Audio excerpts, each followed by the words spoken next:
कभी भारत को सोने की चिड़िया कहा जाता था। ये भूमि समृद्धि, संस्कृति और ज्ञान का केंद्र थी।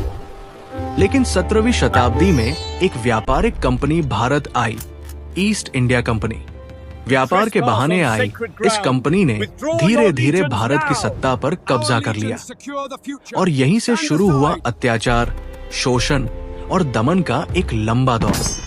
सन 1757 की बैटल ऑफ प्लस्से ने भारत के इतिहास की दिशा बदल दी। इस युद्ध में रॉबर्ट क्लाइव ने बंगाल के नवाब को पराजित कर अंग्रेजी शासन की नींव रखी।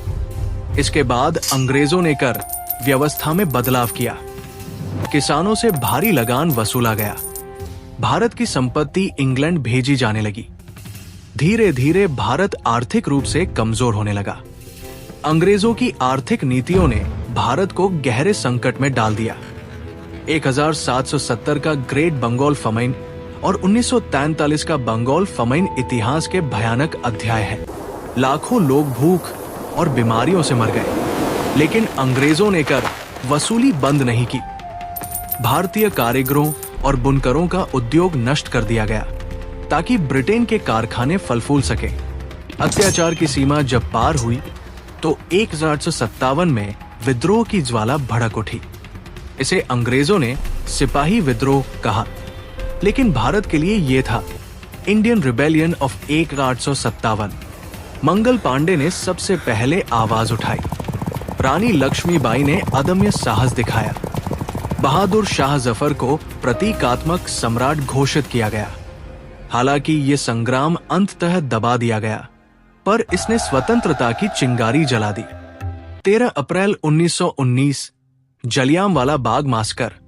अमृतसर के जलियांवाला बाग में शांतिपूर्ण सभा चल रही थी।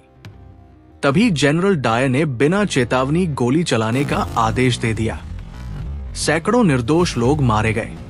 ये घटना ब्रिटिश शासन की क्रूरता का प्रतीक बन गई।